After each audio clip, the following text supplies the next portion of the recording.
به نظرتون برای اینکه ما بخوایم بیت کوین صرفاً هولد کنیم لازمه که خیلی پول داشته باشیم؟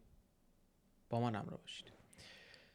سلام و درود عرض میکنم خدمت همه شما عزیزان. امیدوارم که حال همگی خوب و عالی باشه. خیلی خوش اومدید به این ویدیو. امیدوارم که اوقات خوبی رو سپری کرده باشید. خب بچه، موضوع این ویدیو همونطوری که اولش هم گفتم، آیا برای اینکه شما بخواید روی بیت کوین و فقط بیت کوین سرمایه گذاری بکنید، آیا لازمه که ما سرمایه خیلی زیادی داشته باشیم؟ $100,000، $200,000، $500,000، $1,000,000؟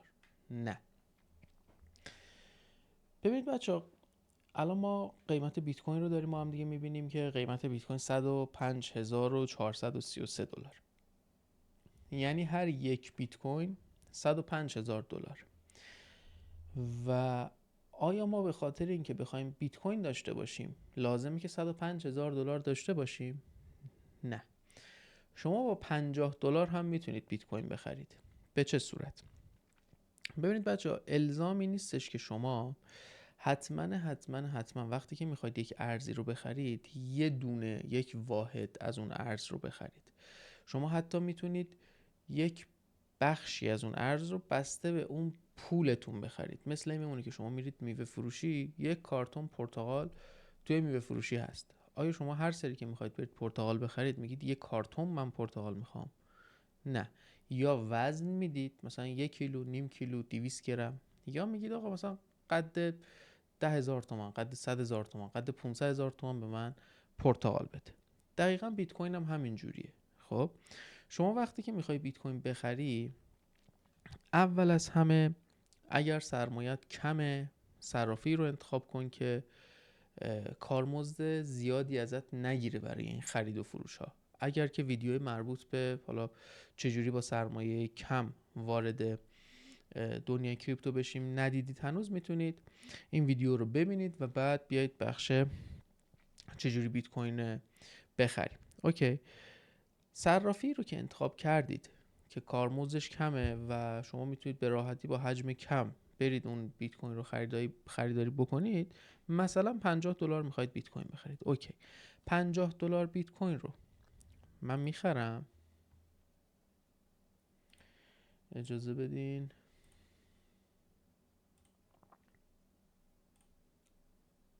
خب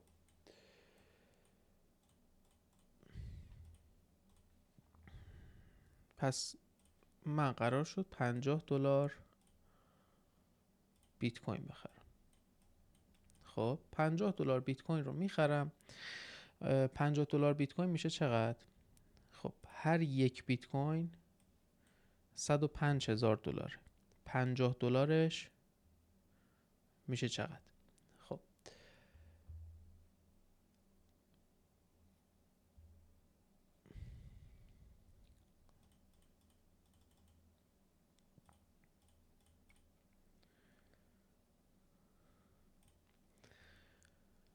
میخوایم ببینیم $50 بیت کوینی که خریدیم میشه چند دلار. خب اول از همه این که داخل اون صرافی که بیت کوین رو خریداری کردید، هیچ وقت اون رو داخل همون صرافی نگه ندارید.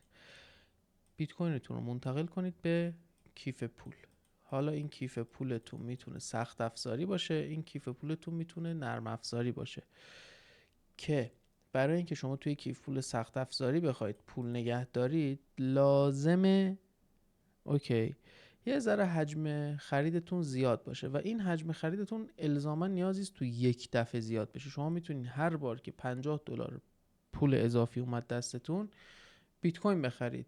10 بار $50 بیاد دستتون یهو میشه $500 شما بیت کوین داری. اون وقت این رو منتقل میکنی توی کیف پول سخت افزاری. چرا؟ چون که مبلغ کم نمیصرفه توی کیف پول سخت افزاری بخواید نگه دارید و حالا به خاطر اون کارمزدهای جابجایی و انتقالی که ازتون میگیره. حجمای کم رو توی کیف پول نرم افزاری نگه دارید.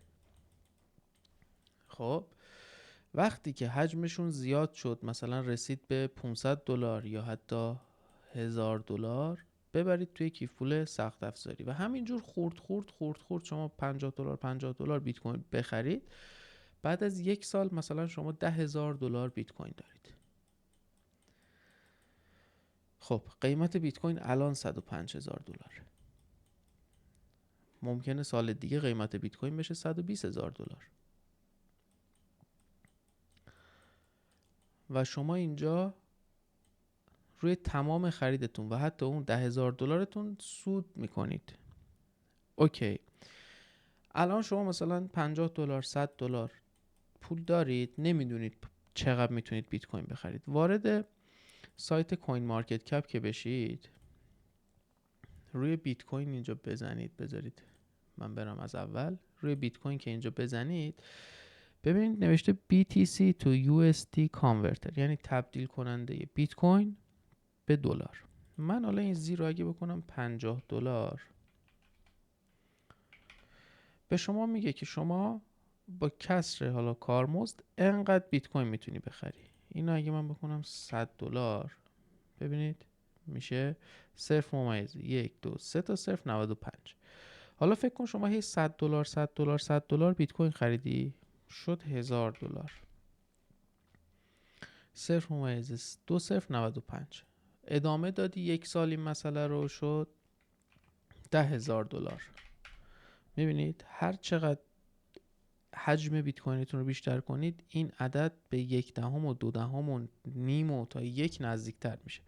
پس الزامی نیست شما همون اول کاری که میخواید برید بیت کوین سرمایه گذاری کنید، روش بیت کوین بخرید، صاف برید چیکار کنید؟ صاف برید بخواید بگید آقا من پول ندارم الان بیت کوین بخرم، به جاش برم مثلا دوج کوین بخرم با قیمت مثلا $1.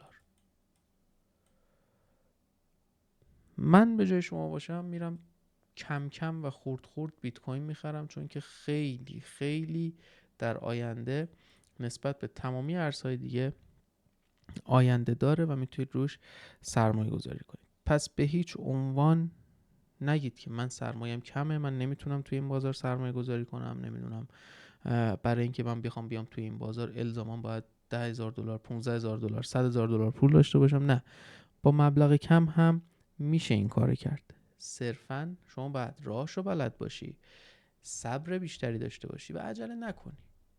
یک شبه هم به فکر پولدار شدن نباشید. امیدوارم که این ویدیو مورد استفاده شما عزیزان و همراهان عزیز قرار گرفته باشه. موفق و مایت باشید. روزتون خوش.